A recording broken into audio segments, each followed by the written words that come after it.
हे भगवान, मैं सहन कर सकूं उतना ही दुख देना। स्वैग से करेंगे सबका स्वागत। हे नमस्कार मंडळी, कसे आहात तुम्ही सर्व? तर मी आहे हर्षदा आणि मी आलेली आहे माझ्या गावी. आता मी बंगलोरला राहते, पण खूप दिवसांनी आज योग आलेला आहे घरी यायचा, कारण की धोंड्याचा महिना आहे. आणि पुण्यावरून आम्ही डायरेक्ट आता फॅमिलीसह माझ्या सासरी येतो आहे. म्हणजे वैजापूर तालुक्यामध्ये माझं एक छोटंसं गाव आहे, तिथे मी राहते. आता गाव तुम्ही गेस करा, मी काही सांगत नाही लगेच, तुम्हाला मी नक्की सांगेल नंतर कधीतरी. आणि हे माझं घर आहे, आता जे तुम्हाला व्हाईटवालं दिसतंय ना, ते माझं घर आहे. आम्ही पुण्यावरून सकाळी पहाटे म्हणजे 4 वाजताच निघालेलो होतो. म्हटलं ट्रॅफिक वगैरे लागेल, लवकर पोचायचं आहे. दुपारचा 1 वाजला आणि खूप भयंकर ऊन आहे इकडे. मला माहीत नव्हतं एवढं, म्हणजे ऐकलेलं होतं ऊन आहे, पण प्रत्यक्षात तेजस्वी लोग हैं हमारे पास. घरी आल्यानंतरची मज्जा काही वेगळीच असते, खूप छान वाटतं. काकींनी मस्त कैऱ्या तोडून ठेवलेल्या आहे, इथे थोडा पसारा आहे, शेतकऱ्यांचं चालूच असतं. हे डॉगेश भाई आहे आमचे, आणि ह्या मोठ्या जाऊबाई आहे पूजाताई.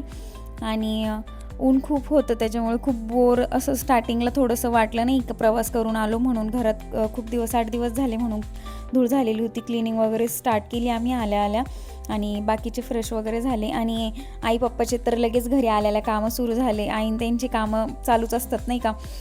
मग हे आमचे मोठे भाई आहे माझे, म्हणजे माझ्या मिस्टरांचे मोठे भाऊ. JCB वगैरे आलेलं होतं, काहीतरी काम चालू होतं. एवढं तर काय डीपमध्ये आम्ही विचारलं नाही काय चालू होतं. फिर से आ गए रे बाबा, इधर जहर खाने का पैसा नहीं है, तू जा रे जा.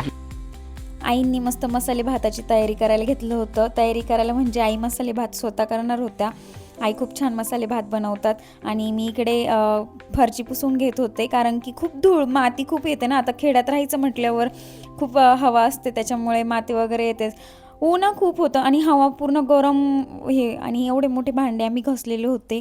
म्हटलं चला आता घासूनच टाकू. केतकीने मी क्लीन केलं आणि सगळे मस्त गप्पा मारत बसले. सगळं कामं आवरून झाल्यानंतर खूप छान वाटत होतं. फॅमिली खूप दिवसांनी एकत्र आल्यावर असं छान वाटतं आणि मस्त आपल्या घरी मज्जा करता येते. दुसऱ्या दिवशी आम्ही आलो, आम्हाला धोंडा होता. दुसऱ्या दिवशी सकाळी आम्ही इकडे धोंड्याला आलो. सॉरी, सकाळी म्हणण्यापेक्षा मी संध्याकाळीच म्हणू शकते, संध्याकाळच झालेली आहे आम्हाला धोंड्याला. इथे माझ्या घरी आलो. येवल्यामध्ये नेवरगाव म्हणून गाव आहे, तर नेवरगावला आम्ही धोंड्याला आलो. आणि मी एकटीच साडीवर आणि आई साडीवरती. आणि हे बाकीचे जे आहे का, हे जसे गोव्याला जाऊन आलेले असे आलेले, कारण की गरमीच तेवढी होती, खूप गरम होत होतं. ते म्हणे आम्ही सध्या असंच येतो, तिथं जाऊन आम्ही चेंज करू. मग म्हटलं ठीक आहे चला तुम्ही. ते पण बोलले पाहिजे, फॉरेनवरून आलेले. मग केतकीनी पण ड्रेसच घातला होता, साडीमध्ये खूप गरम होतं, त्याच्यामुळे आता मी काही साडी सकाळी घातलेली होती. म्हटलं जाऊ द्या आता ड्रेस चेंज करायचं वगैरे, तर मग आम्ही डायरेक्ट आलो. मग इथं आल्यावरती मस्त रेडी वगैरे औषण वगैरे केलं. काकी आलेली होती, मम्मीने पण छान असं ओवाळून घेतलं. आणि आम्ही नंतर नाही त्यांचं चालू होतं मध्ये, आम्ही मस्त रेडी झालो. आणि इकडे येणं परत नेवरगावच्या डॉगेश भाईकडे आलो. तो जास्तच उतावळेला झालेला होता नाही का, उतावळा नवरा गुडघ्याला बाशिंग अशी. आणि मग काय तो मला जास्तच वेड्यात काढत होता. मी हातपुडं करत होते, पण तो काय मला पंजा देत नव्हता, कारण की मलाच भीती वाटत होती जरा त्याच्याजवळ जायला.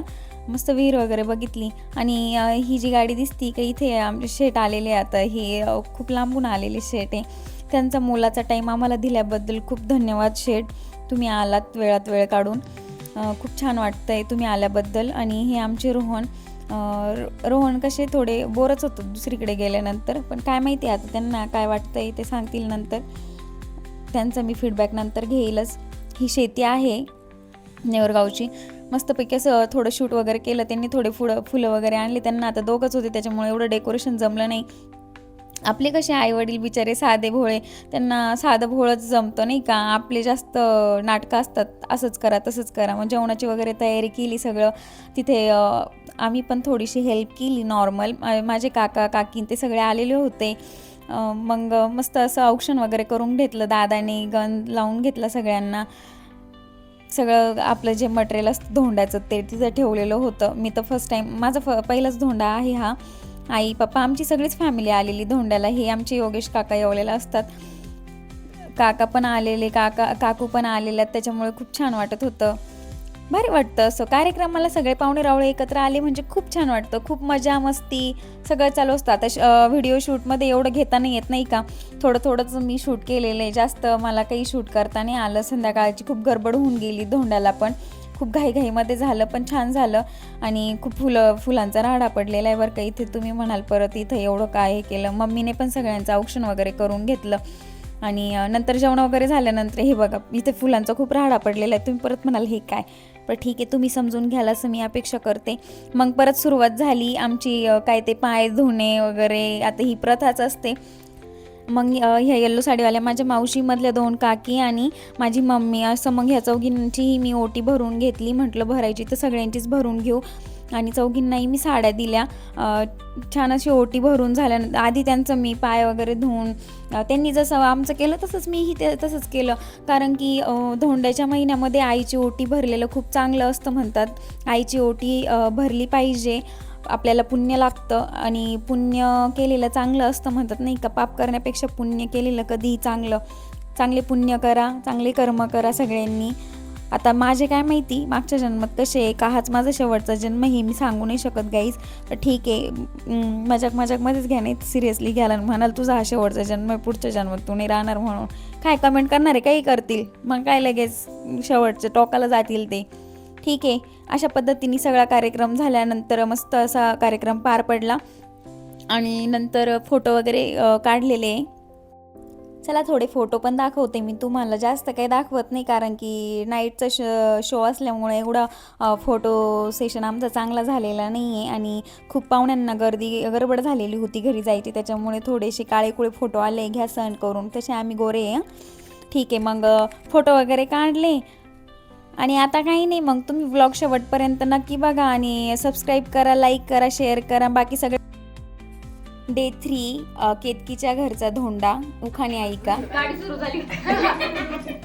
स्टार्ट म्हटले कॅमेरा मग ताजमहल बांधायला कारागीर होते कुशल, ताजमहल बांधायला कारागीर होते कुशल.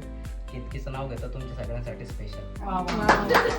संसाराच्या सागरात प्रेमाच्या लाटा, रोहरावांच्या सुखदुःखात माझा अर्धा वाटा.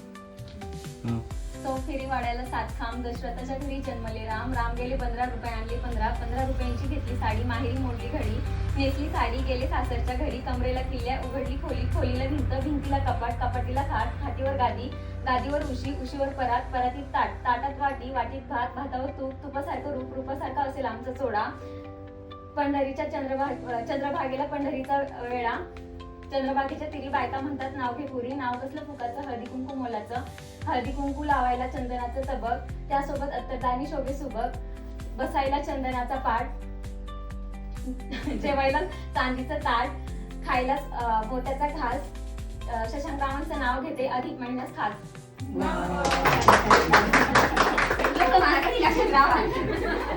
केतकीच्या घरून निघालो, इतका भयंकर पाऊस, झाडं पडलेली, बापरे, रोडनी पोल वगैरे पडलेले.